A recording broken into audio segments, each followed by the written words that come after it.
కార్యక్రమ అధ్యక్షులు, వేదికపై ఉన్న వివిధ ప్రజా సంఘాల నాయకులందరికీ, ఇక్కడ వేలాదిగా హాజరైనటువంటి ప్రజలు, ప్రజా సంఘాల సభ్యులు, కార్యకర్తలు, కామ్రేడ్స్ అందరికీ నమస్కారం. ఈ రోజున ఈ ప్రజా సంఘాల ఐక్య వేదిక ఎందుకోసం ఈ ధర్నా నిర్వహిస్తుందనేది మన వేదిక కన్వీనర్ కాబట్టి వీరయ్య గారు చాలా వివరంగా మీకు చెప్పున్నారు. ఇటీవల కేంద్ర ప్రభుత్వం బడ్జెట్ ప్రవేశపెట్టింది. ఈ బడ్జెట్ ప్రజలకు వ్యతిరేకంగా ఉంది, ప్రజలకు ద్రోహం చేసేదిగా ఉంది. ముఖ్యంగా పేద ప్రజలకు, బలహీన వర్గాలు, కష్టజీవులు వీళ్ళెవరిని పట్టించుకునే విధంగా ఈ బడ్జెట్ ఉంది. మరొక పక్క బడా పెట్టుబడిదారులు, కోటీశ్వర్లు, కార్పొరేట్ శక్తులకు ఊతమిచ్చేదిగా, వాళ్ళకు సౌకర్యాలు పెంచేదిగా, వాళ్ళ పనులు తగ్గించేదిగా, ప్రజల కష్టార్జితాన్ని మరింత దోచుకునే విధంగా వాళ్ళకు అవకాశం కల్పించే విధంగా ఈ బడ్జెట్ ఉన్నది. అందుకోసం ఈ బడ్జెట్ కు వ్యతిరేకంగా దేశవ్యాప్తంగా నిరసన కార్యక్రమాలు జరుగుతున్నాయి. అందులో భాగంగా తెలంగాణ రాష్ట్రంలో ఉన్న ప్రజా సంఘాలన్నీ కూడా ఈ నిరసన కార్యక్రమాల్లో పెద్ద ఎత్తున పాల్గొనాలనే ఆలోచనతో ఈ ధర్నా కార్యక్రమం నిర్వహించడం జరుగుతోంది. వాస్తవానికి ప్రజా సంఘాల ఐక్య వేదిక ఈ యొక్క కేంద్ర బడ్జెట్ కు వ్యతిరేకంగా జరిగే కార్యక్రమం మాత్రమే కాదు, రాబోయే కాలంలో ఈ రాష్ట్రంలో జరిగే అన్ని సమస్యల పైన అది కేంద్ర ప్రభుత్వం కానీ, రాష్ట్ర ప్రభుత్వం కానీ ప్రజలకు వ్యతిరేకంగా ఏ చర్య చేసినా సరే వాళ్ళకి వ్యతిరేకంగా ప్రజలందరినీ సమీకరించి పోరాడే సంఘం అభివృద్ధి అవుతుంది. ఆ రకంగా చేయాలని నిర్ణయం తీసుకున్నామని చెప్పి అందరికీ తెలియజేస్తున్నాను. ఈ ప్రజా సంఘాల ఐక్య వేదిక ఇవాళ కొత్తగా పుట్టిందేం కాదు. గత 2-3 సంవత్సరాలుగా ఈ వేదిక పనిచేస్తోంది. రాష్ట్ర వ్యాప్తంగా దాదాపు 20 జిల్లాల్లో పేద ప్రజల ఇళ్ల స్థలాల కోసం ఇళ్లు నిర్మించి పోరాటం చేసేదానికి, భూములు పోయే వాళ్లకు నష్టపరిహారాలు సాధించేదానికి అనేక పోరాటాలు నిర్వహించిన చరిత్ర ఈ వేదిక ఉన్నది. ముఖ్యంగా ఇళ్ల స్థలాల పోరాటంలో ఆనాటి కేసీఆర్ ప్రభుత్వం కానీ, ఆ తర్వాత వచ్చిన ప్రభుత్వాలు కానీ పేదలకు వ్యతిరేకంగా గుడిసెలు పీకేయడానికి, బుల్డోజర్లతో తొక్కడానికి, కేసులు పెట్టడానికి, ఆడవాళ్ళు పిల్లలైన విచక్షణ కూడా లేకుండా వందల మందిని నిర్బంధాలు పాలు చేయడానికి వ్యతిరేకంగా ఎంత వీరోచితంగా పోరాటాలు సాగించడం మీ అందరికీ తెలుసు. అందుకే ఇప్పటి వరకు కాకి మోకలు ఎన్ని కేసులు పెట్టినా, నిర్బంధాలు ఎన్ని వచ్చినా సరే కొన్ని వేల గుడిసెల్లో ఇప్పటికీ పేదల నివాసం ఉంటున్నారు. ఒక్క గుడిసె కూడా తొలగించే అవకాశం లేకుండా పోరాటాలు జరుగుతున్నాయి. అంతేకాదు ఈ వేదిక నుంచి హెచ్చరిక చేస్తున్నాం, ఆ గుడిసెల్లో ఇప్పటి వరకు పోరాడుతున్నటువంటి వాళ్ళది హన్మకొండ కావచ్చు, వరంగల్ కావచ్చు, జగిత్యాల కావచ్చు, ఇంకా అనేక జిల్లాలు 20 జిల్లాల్లో సాగుతున్న ఈ పోరాటంలో ఉన్న కార్మికులందరికీ అనేక మంది ఇక్కడ హాజరై ఉండొచ్చు.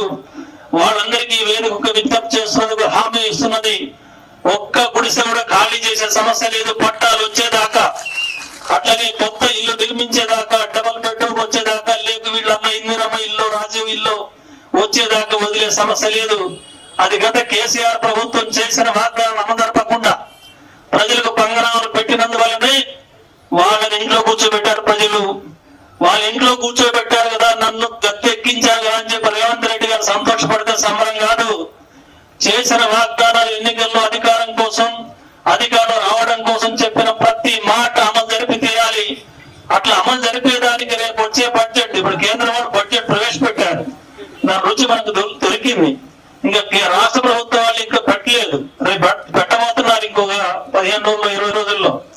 అందుకే ముందే రేవంత్ రెడ్డి గారికి చెప్పడం కూడా ఈ సదస్సు యొక్క ఉద్దేశం. పెట్టిన మోడీ గారికి పెట్టిన బడ్జెట్ ఎంత మొదలష్టంగా ఉందో చెప్పాలి, దాన్ని మార్చుకోమని చెప్పాలి. పార్లమెంట్ లో చివరి బడ్జెట్ ఆమోదం పొందే నాటికి తగిన సవరణ చేయాలని ఈ సదస్సు డిమాండ్ చేయాలి. దాంతో పాటు మన ముఖ్యమంత్రి రేవంత్ రెడ్డి గారికి డిమాండ్ చేయాలి, నువ్వు పెట్టబోయే బడ్జెట్ లో ఈ ప్రజలకు సంబంధించి ఏమేమి వాగ్దానాలు చేశావు ఇక్కడ ఉన్న నాయకులందరూ చెప్తారు. ఒక్కొక్క రంగం గురించి వ్యవసాయ కార్మికులకు ఏం చెప్పాడు, రైతులకు ఏం చెప్పాడు, లేదు వృత్తిదారులకు ఏం చెప్పాడు, దళితులకు, గిరిజనులకు ఏం చెప్పాడు, మహిళలకు ఏం చెప్పాడు, విద్యార్థులు, యువకులకు ఏం చెప్పారు. రకరకాల డిక్లరేషన్లు ఇచ్చారు రాష్ట్రంలో. ఈ డిక్లరేషన్లు అమలు జరగాలంటే మాటలతో అమలు జరగవు, మైకుల్లో ఉపన్యాసాలతో అమలు జరగవు. రేపు బడ్జెట్ లో డబ్బులు కేటాయించాలి, ఆ కేటాయించిన డబ్బులు ఖర్చు పెట్టాలి. నువ్వు ఆ కేటాయింపులు జరపండి అని చెప్పడానికి ఎంతెంత కేటాయించాలో మనవాడంతా లెక్కలు తయారు చేశారు ఒక్కో రంగం నుంచి. అవన్నీ మీకు చెప్తారు. ఇవన్నీ మీకు చెప్పడం, మీకు అర్థం కావడం కోసం మాత్రమే కాదు, ఇక్కడ అన్ని జిల్లాల నుంచి హాజరయ్యారు. దాదాపు ఇటీవల కాలంలో ఎన్నడూ జరగనంత పెద్ద ఎత్తున ధర్నా జరుగుతోంది. ఇది చాలా సంతోషం. కానీ ఈ ధర్నా చాలా గొప్పగా జరిపారు ప్రజా సంఘాలు వాళ్ళని సంతోషించడానికి కాదు. ఇక్కడ మనమందరం పోగైంది ఇక్కడ జరిగే ప్రతి మాట, ప్రతి తీర్మానాన్ని, ప్రతి విషయాన్ని మళ్ళీ గ్రామాల్లోకి వెళ్ళి చెప్పాలి, పట్టణాల్లో చెప్పాలి, జిల్లాల్లో, మండలాల్లో, డివిజన్లలో సభలు నిర్వహించాలి. మొత్తం ప్రజల్లోకి విస్తృతంగా ఈ భావజాలాన్ని తీసుకోవాలి. ప్రజల యొక్క ఆలోచన ఒక భౌతిక శక్తిగా తయారు చేయాలి. ఈ బడ్జెట్ లో తప్పుడు విధానం అమలు జరిపి ఎవరైనా సరే బొడ్లో చేసి నిలేసి వాటిని మార్చుకునే విధంగా మనం పోరాటాలు చేసే విధంగా ఈ రకమైనటువంటి ఉద్యమం నడవాలి. ఇది కేవలం ఈ ప్రజా సంఘాలు ఇప్పుడు ఒక 20-25 సంఘాలతో మన ఐక్యవేదిక నడుస్తోంది 2 సంవత్సరాలుగా. కొన్ని సమస్యలకే పరిమితం అవుతున్నాం, కొన్ని సంఘాలకే పరిమితం అవుతున్నాం. ఇది కూడా సమస్య చేశాం. అందుకే రాబోయే కాలంలో ఈ కొన్ని సమస్యలకి అంటే ఇళ్ల స్థలాలు, భూముల వరకే కాదు, ఇంకా రకరకాల ప్రజా సమస్యలు ఏ కష్టం కన్నీటి ప్రజలకు వచ్చినా సరే స్పందించే విధంగా దీన్ని విస్తృతపరచాలి ప్రజా సంఘాల ఐక్యవేదికను. అప్పుడప్పుడు ఒక్కొక్కసారి ఏదో బడ్జెట్ లాంటిది వచ్చినప్పుడు సంవత్సరానికి ఒకసారి కదలడం కాదు, ఎప్పుడు ఎన్ని సందర్భాలు వచ్చినా సరే ప్రతి సందర్భానికి ప్రజల్లో తల్లో నాలుగులాగా మీ కష్టం కన్నీడకు మేము ఉన్నాం, ఇక్కడ ఎర్ర జెండాలు ఉన్నాయి, ప్రజా సంఘాలు ఉన్నాయని చెప్పి ఒక ధైర్యం చెప్పే దానికోసం మనం పూనుకోవాల్సిన అవసరం ఉంది. ప్రజా సంఘాలు అంటే వ్యవసాయ కార్మిక సంఘం, రైతు సంఘం, సిఐటియు లేదా ఈ సంఘాలు మాత్రమే కాదు. ఇప్పుడు చూడండి కళాకారులు వీళ్ళందరూ వచ్చారు. వీళ్ళందరూ ఎంతో కాలంగా తమ కళను బ్రతికిస్తున్నారు, తాము బతుకుతున్నారు. కానీ వాళ్ళకి దిక్కులేని పరిస్థితి వచ్చింది తెలంగాణలో. తెలంగాణ అంటేనే జానపద కళలకు కాణాచి లాంటిది. అట్లాంటి తెలంగాణలో దిక్కులేని స్థితిలో ఈ కళలు ఉన్నాయి. ఇట్లాంటి ప్రతి ఒక్క సమస్యను కూడా ట్రాన్స్జెండర్ల సమస్యతో సహా ప్రతి ఒక్క ప్రజా సమస్యని, ప్రతి వర్గ సమస్యని తీసుకుని పోరాడే ఒక విప్లవ పోరాట వేదిక ఈ ప్రజా సంఘాల వేదిక భవిష్యత్తులో ఉంటుంది. దానికి మీరందరూ సహకరించాలని చెప్పి నేను కోరుతున్నాను. అయితే ఇది కొన్ని సమస్యలకు పరిమితమైంది, ఇంకా విస్తృతం చేయాలని చెప్పాను. రెండో మాట కూడా చెప్పాను నేను. అదేంటంటే కొన్ని ప్రజా సంఘాలకు ఇది పరిమితమైంది, ఇంకా అన్ని సంఘాలకు కూడా ఇంకా దాన్ని విస్తృతపరచాలి. అంటే దీని అర్థమైంది. దీని అర్థం ఏంటంటే కొన్ని భావజాలలో ఉన్నటువంటి కొన్ని ప్రజా సంఘాలు మాత్రం ఇప్పుడు ఐక్యంగా ఉన్నాయి. ఇక్కడ వేదిక మీద ఈ నాయకులంతా ఉన్నారు. కానీ ఇంకా మిగతా చాలా మంది రాష్ట్రంలో ప్రజా సంఘాలు నడుపుతున్న వాళ్ళు ఉన్నారు. వాళ్ళకి రాజకీయ అభిప్రాయాలు ఒకే విధంగా ఉండకపోవచ్చు, ఒకే రాజకీయ పార్టీకి సంబంధించిన వాళ్ళు కాకపోవచ్చు. మేము అనుకునేది ఏంటంటే భవిష్యత్తులో మా కార్యాచరణ ఎలా ఉండబోతుంది అంటే రాజకీయంగా అభిప్రాయాలు తేడాలు ఉన్నా సరే, వేరే వేరే రాజకీయ పార్టీలకు సంబంధించిన వాళ్ళైనా సరే, ఎర్ర జెండాలే కాదు, పచ్చ జెండాలే కాదు, ఇంకే జెండాలైనా సరే, ఎజెండాలు పక్కన పెట్టి సమస్య కోసం ప్రభుత్వాలు చేసే తప్పుడు పనులకు వ్యతిరేకంగా ఐక్యంగా గొంతు వినిపించే విధంగా పోరాటం చేసే విధంగా మన ప్రజా సంఘాల విస్తృతి జరగాలి. అలా జరగాలంటే ముందుగా వామపక్షాల నాయకత్వం ఇస్తున్న ప్రజా సంఘాలను సంప్రదించాం. ఇప్పటివరకు చాలా రంగాల చర్చలు జరిగినాయి. దాదాపు అందరూ అంగీకరిస్తున్నారు కలిసి చేద్దాం ఇంకా అందరం కలిసి అని. వామపక్షాల ఐక్యత అనేది చాలా చర్చ జరుగుతుంది రాష్ట్రంలో, దేశంలో. ఆ ఐక్యత కంటే ముందు వామపక్ష నాయకుల ఆధ్వర్యంలో ఉన్న ప్రజా సంఘాలను ఐక్యంగా ఉండాలనేది ప్రతిపాదన పెట్టాము. సానుకూలమైన చర్చలు జరుగుతున్నాయి. కొన్ని చిన్న టెక్నికల్ అభ్యంతరాలతో కొంత ఆలస్యం జరుగుతుంది. భవిష్యత్తులో బహుశా 2-3 నెలల్లోనే అట్లాంటి విస్తృతమైనటువంటి ఐక్య వేదిక ఏర్పాటు అయ్యే అవకాశం ఉంది అని చెప్పి మీ అందరికీ నేను తెలియజేస్తున్నాను. దాంతో పాటు వామపక్ష నాయకుల ప్రజా సంఘాలే కాదు, వామపక్షాలకు దూరంగా ఉన్న, వామపక్షాలకు వ్యతిరేకంగా ఉన్న ప్రజా సంఘాలు కూడా ఉండొచ్చు. అయినా సరే ఇష్యూ బేస్డ్ గా వాళ్ళతో కూడా కలిసి పనిచేసే దానికోసం మనం పనిచేయాల్సిన అవసరం ఉంది. ఈ ఆలోచన, అభిప్రాయాలు కూడా మీరు కింద జిల్లాల్లో ప్రజల్లోకి తీసుకోవాల్సిన అవసరం ఉంది. అందుకు అవసరమైనటువంటి పునాదిని, అందుకు అవసరమైన ఆలోచన ధారణి మీరందరూ ఏర్పాటు చేయాల్సిన అవసరం ఉందని మీ అందరికి విజ్ఞప్తి చేస్తున్నాను. చాలా మంది నాయకులు మాట్లాడాలి, ఎక్కువ సమయం నేను మాట్లాడే అవకాశం లేదు. కానీ ఈ బడ్జెట్ గురించి ఏదైతే ఇప్పుడు ఈ ధర్నా కీలకమైన అంశం కేంద్ర బడ్జెట్ అని పెట్టుకుంటున్నామో దానికి సంబంధించి ఒక 2 మాటలు చెప్పి నేను ముగిస్తాను. బడ్జెట్ ఏంటి, దాంట్లో వివరాలు ఏంటి, విధంగా చాలా విషయాలు చెప్పాడు. ఇంకా చాలా విషయాలు వాళ్ళ రంగాలకు సంబంధించి బడ్జెట్ లో ఏముంది ఏమి లేదు అనేది మిగతా నాయకులు కూడా మాట్లాడతారు. కానీ ఈ బడ్జెట్ ఇలా ఉంది, ఇలా ఉండకూడదు విమర్శించడం వరకే సరిపోదు, మనం ఎలా ఉండాలో కూడా చెప్పాలి. అందుకే ఒక 8 అంశాల్లో మార్పులు జరగాలని చెప్పి మన సంఘం తీర్మానం చేసి, అంటే మన వేదిక తీర్మానం చేసి ఆ కేంద్ర ప్రభుత్వానికి పంపించాలి. మన డిమాండ్లు ఏంటో చెప్పాలి, మోడీ గారికి పంపించాలి. ఏమిటి ఆ డిమాండ్లు అని చూస్తే, మొదటి విషయం ఇంతకు ముందు మాట్లాడినట్టుగా బడ్జెట్ అంటే ఏంటి? బడ్జెట్ అంటే ప్రభుత్వం చేసే ఖర్చు, ప్రభుత్వానికి వచ్చే ఆదాయం లెక్క చెప్పడం. ఈ లెక్క చెప్పేప్పుడు ప్రభుత్వానికి ఎంత ఆదాయం ఉంటే అంత ఎక్కువగా ప్రజల కోసం ఖర్చు పెట్టే అవకాశం ఉంటుంది. అది సరైనది. అయితే ఆదాయం ఎవరి దగ్గర నుంచి తీసుకోవాలి? ఖర్చు ఎవరికి పెట్టాలి? ఇక్కడే ఉంది తిరకాసంతా. మిగతా గవర్నమెంట్లు, మనం కోరుకునే గవర్నమెంట్లకు ఉండే తేడా కూడా అది. అన్ని గవర్నమెంట్ చేసే పని కొంతమంది దగ్గర వసూలు చేస్తాయి, కొంతమంది ఖర్చు పెడతాయి. అందరూ చేసే పని అదే. కానీ ప్రజల గవర్నమెంట్ అంటే ఏంటి? ప్రజల మేలుకోరే గవర్నమెంట్ అంటే ఏంటి? ప్రజలు మేలుకోరే గవర్నమెంట్ అంటే బాగా డబ్బున్న వాళ్ళ దగ్గర ఎక్కువ వసూలు చేయాలి, పేదవాళ్ళకి ఇది ఎక్కువగా పంచాలి. ఇప్పుడు కరెంట్ సబ్సిడీ అంటున్నాం. కరెంట్ క్రాస్ సబ్సిడీ అంటే ఏంటి? కరెంట్ ఉత్పత్తి కావడానికి 5 రూపాయలు ఖర్చు అవుతుంది అనుకోండి. కరెంట్ ఉత్పత్తి కావడానికి 5 రూపాయలు ఖర్చు అయితే పెద్ద పెద్ద ఇండస్ట్రీస్ కి ఇచ్చే కరెంట్ని 10 రూపాయలు యూనిట్ వసూలు చేస్తారు. వాళ్ళకి 5 రూపాయలకి ఖర్చు అయినా సరే 10 రూపాయలు వసూలు చేస్తారు. ఆ ఎక్కువ వచ్చిన డబ్బుని దళితులకు, గిరిజనులకు 200 రూపాయల కరెంట్ మాఫీ అంటున్నాం. మాఫీ అంటే కరెంట్ ఉట్టిన ఉత్పత్తి కాదు కదా, అది కూడా ఖర్చు అవుతుంది. పేదలకు ఇచ్చే ఉచిత కరెంట్ కూడా ఖర్చు అవుతుంది. వ్యవసాయానికి ఇచ్చే ఉచిత కరెంట్ కూడా ఉత్పత్తి కావడానికి ఖర్చు అవుతుంది. ఆ ఖర్చు ఎక్కడి నుంచి రావాలి?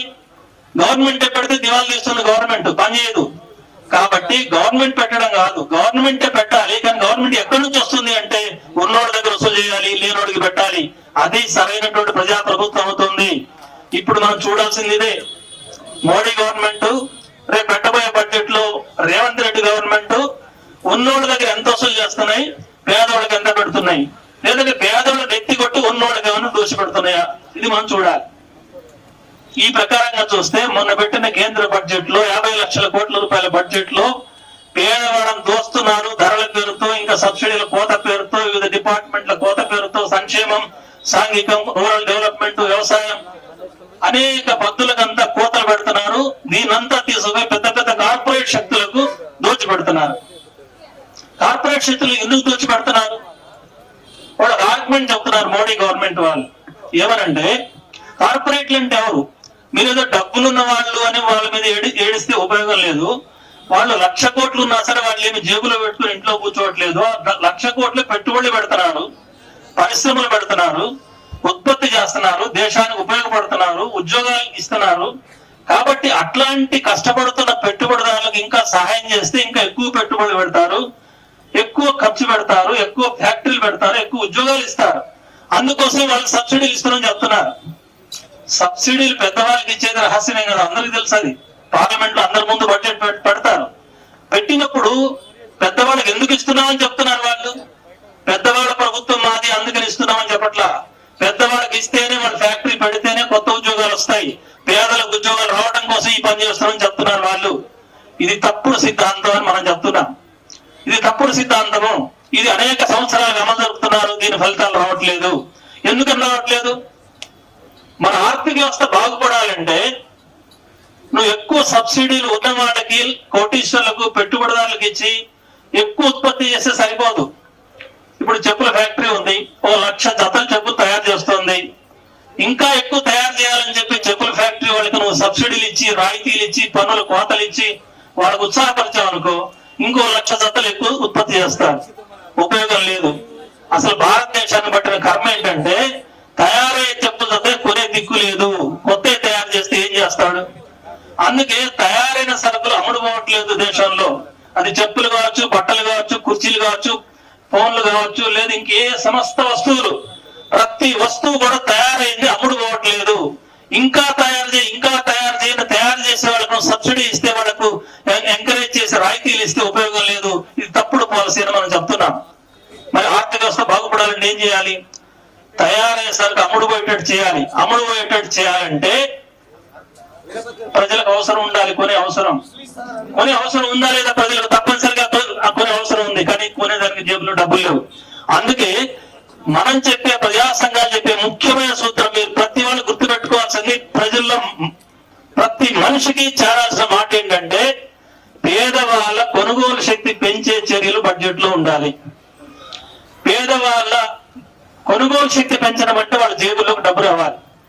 జేబులోకి డబ్బు రావాలంటే ఏం చేయాలి? ఇప్పటికే డబ్బు వస్తున్న వాళ్ళకి జీతం పెంచాలి. ఇప్పటికే జీతం వస్తుంది, ఆ జీతాలు పెంచే పని చేయాలి. జీతాలు లేవు, ఉద్యోగాలు ఇచ్చే పని చేయాలి. ఉద్యోగాలు ఇచ్చే పని, జీతాలు పెంచే పని కాకుండా కూడా జనం ఉన్నారు, వాళ్ళకి సబ్సిడీలు ఇచ్చే పని చేయాలి, రాయితీలు ఇచ్చే పని చేయాలి. లేదు ఎస్సీ కార్పొరేషన్లు, బీసీ కార్పొరేషన్లకు కార్పొరేషన్లు పెట్టారు అందంగా. రేవంత్ రెడ్డి సర్కార్ కూడా చాలా కార్పొరేషన్లు 50 దాకా అనౌన్స్ చేసింది. ఇప్పుడు దానికి డబ్బులు లేవు. లేదు డబ్బులు కేటాయించిన కేసీఆర్ ప్రభుత్వం కూడా ఖర్చు పెట్టలేదు. 57 కోట్లు కేటాయించి కూడా ఖర్చు పెట్టలేదు. దీనివల్ల ఉపయోగం లేదు. బడ్జెట్ లో కేటాయించినంత ప్రజల కోసం ఖర్చు పెడితే ప్రజలు ఏం చేస్తారో దాన్ని, ఒక 50 రూపాయలు జేబులోకి వచ్చినవాడు ఆ 50 రూపాయలు ఏం చేస్తాడు? పోయి చెప్పులు కొనుక్కుంటాడు కదా. అప్పుడు ఆర్థిక వ్యవస్థ కిందకి నడుస్తుంది. ఇది మన ప్రజా సంఘాలు చెప్పే ప్రత్యామ్నాయం. అందుకే మోడీ ప్రభుత్వానికి మనం చెప్పేది, పేద ప్రజలకు ఎక్కువ ఖర్చు పెట్టు. బడ్జెట్ లో ఎక్కడెక్కడ తక్కువ ఖర్చు పెట్టారు మన వాళ్ళు చాలా లెక్కలు చెప్తారు. గ్రామీణ ఉపాధి పథకం ఉంది, దానికి ఎంత కేటాయించారు? 86,000 కోట్లు కేటాయించారు. 86,000 కోట్లు ఏ మూలకు వస్తుంది? పోయిన సంవత్సరం కూడా అంతే అది దాదాపు. మరి ధరలు పెరిగినాయి.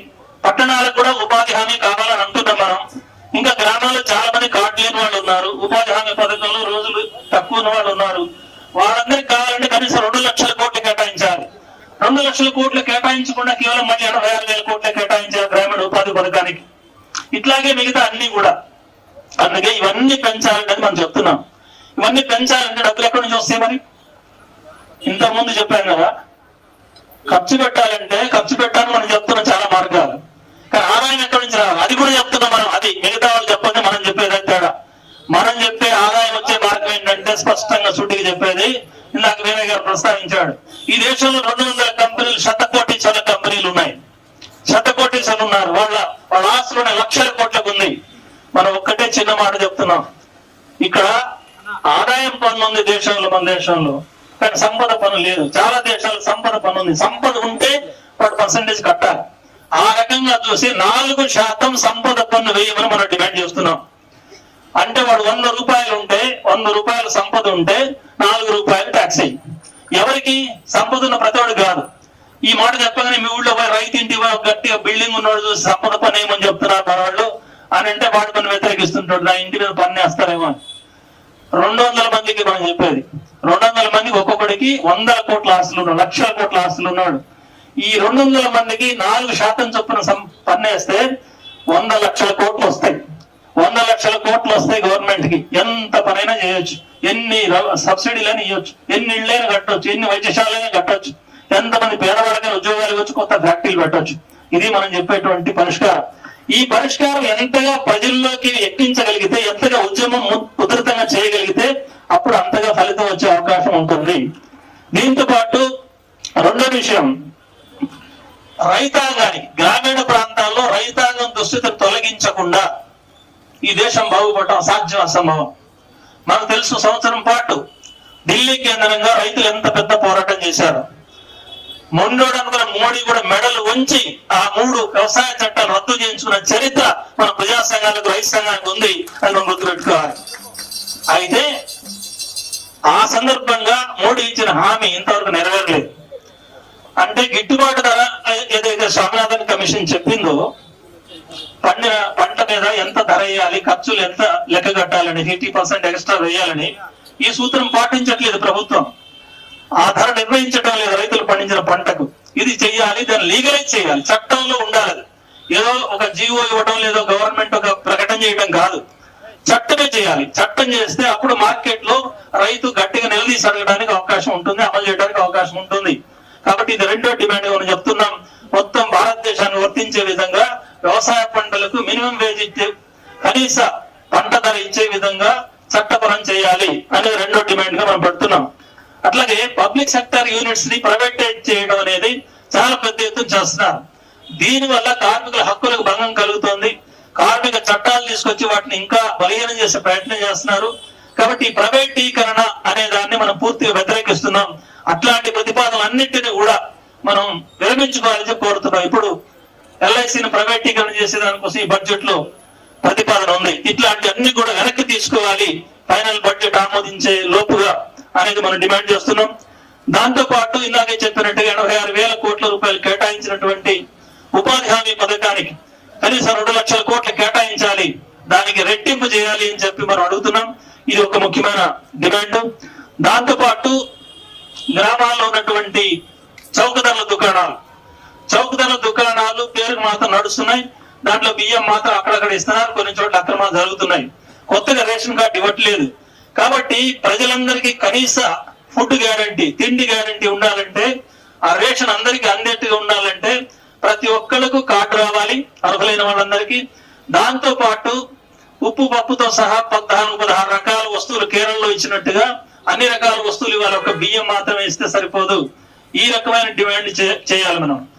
అది జరగాలంటే ఆ స్కీమ్ కు అవసరమైన బడ్జెట్ ని విపరీతంగా పెంచట్లేదు ఈ గవర్నమెంట్. కాబట్టి దానికి పెంచాలి. దీంతో పాటు ఎస్సీలు ఎస్టీలు వాళ్ళ సంక్షేమం కోసం ఏదైతే చర్యలు తీసుకుంటున్నారో అరకొరగా ఉంటున్నాయి. వాటి బడ్జెట్ కూడా తగ్గిస్తున్నారు. పైకి కేటాయించినప్పటికీ ఖర్చు పెట్టట్లేదు. ఈ ధోరణులు మానుకొని ఎస్సీ ఎస్టీ అట్లాగే బీసీ కార్పొరేషన్ వీటన్నిటి కూడా తగిన విధంగా బడ్జెట్ లో కేటాయింపు జరగాలనేది మనం చెప్తున్నటువంటి మరొక ఇది. అట్లాగే కార్మికుల్లో ఈ సెంట్రల్ స్కీమ్ కార్మికులు వాళ్ళు ఏమంటారు, స్కీమ్ వర్కర్స్ లాంటి వాళ్ళు ఉన్నారు. వాళ్ళ గౌరవ వేతనం అనే పేరుతోటి వాళ్ళ శ్రమం దోపిడీ చేస్తున్నారు. ఇట్లాంటి వాళ్ళందరినీ కూడా రెగ్యులరైజ్ చేయాలి. మొత్తం దేశవ్యాప్తంగా వాళ్ళకి అవసరమైన హక్కులు ప్రసాదించాలి, కనీస వేతనాలు అమలు జరపాలి, కనీస సౌకర్యాలు అన్ని అమలు జరగాలని చెప్పి కోరుతున్నాం. ఈ 8 డిమాండ్లతోటి మన సదస్సు ఒక గట్టి తీర్మానం చేసి కేంద్ర ప్రభుత్వాన్ని కూడా పంపించాల్సిన అవసరం ఉంది. ఇది కేంద్ర ప్రభుత్వానికి వాళ్ళ ఆలోచన కోసం. కానీ ప్రజలు ఒత్తిడి జరగాలంటే జిల్లాల్లో కూడా రాబోయే కాలంలో ఈ సమస్యల పైన సదస్సులు, ర్యాలీలు, ఇంకా అనేక రకాల కార్యక్రమాలు, నిరసన కార్యక్రమాలు చేపట్టాల్సిన అవసరం ఉంది. దాంతో పాటు రాబోయే కాలంలో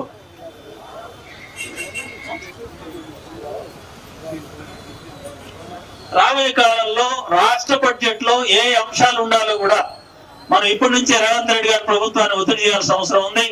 నిజానికి ఆయన చెప్పిన వాగ్దానాలు ఏదైతే ఉన్నాయో ఎన్నికల్లో, ఆ వాగ్దానం అమలు జరగాలంటే ఇప్పుడు కేటాయిస్తున్న రీతిగా కేటాయిస్తే ఇంకొక 50 ఏళ్ళు కూడా పూర్తి కావాలి. అట్లా కాకుండా తగిన విధంగా కేటాయింపులు జరపాలి. లేదు కేటాయింపులు జరపలేరు అని చెప్తున్నాడు. కేసీఆర్ కాలంలో 7 లక్షల కోట్ల అప్పులు చేశాం, ఆ అప్పులు ఉండడం వల్ల మేము చేయలేకపోతున్నాం అంటే అప్పుల విషయం ఇదివరకు తెలుసు, కొత్తగా తెలిసిందే లేదు. ప్రతి బడ్జెట్ లో అప్పులు ఎంత ఉన్నాయో, ఆదాయాలు ఎంత ఉన్నాయో అందరికీ తెలిసిన విషయమే. కాబట్టి ఆ సాకుతోటి వాగ్దానాలు వెనక్కిపోవడం కాదు. లేదు వాస్తవంగానే ఏదైనా వాగ్దానం అమలు జరపలేకపోతున్నాం అంటే ఆల్ పార్టీస్ మీటింగ్ పిలవండి, అందరు స్టేక్ హోల్డర్స్ పిలవండి, చర్చలు చేయండి. ఫలానా ఐటమ్ మేము అమలు జరపలేకపోతున్నాం అని చెప్పి ప్రజాస్వామ్యయుతంగా చర్చ చేయండి. అంతే తప్ప రాజకీయ భూకరింపుల కోసం, లేదా వచ్చే స్థానిక సంస్థల ఎన్నికల ఓట్ల కోసం 4 మాటలు చెప్పడం, ప్రజలు మోసగించడం ఇది జరగకూడదు. అలా జరిగితే మీకు చెల్లుతుందేమో, కానీ ఈ ప్రజా సంఘాల ముందు మాత్రం చెల్లదు. ఖచ్చితంగా ఈ ప్రజా సంఘాల ఐక్య పోరాటాలు భవిష్యత్తులో ముందుకు పోతాయి, మీ ప్రభుత్వాలను నిలబెడతాయి. మీరు కానీ అది పాటించకపోతే గత పాలకులకు ఏ గతి పట్టిందో మీకు కూడా గతి పట్టక తప్పదు అని చెప్పి ప్రజా సంఘాల వేదిక హెచ్చరిస్తున్నది. ఇది మీ అందరూ దృష్టిలో పెట్టుకోవాలని కోరుతూ సెలవు. నమస్కారం.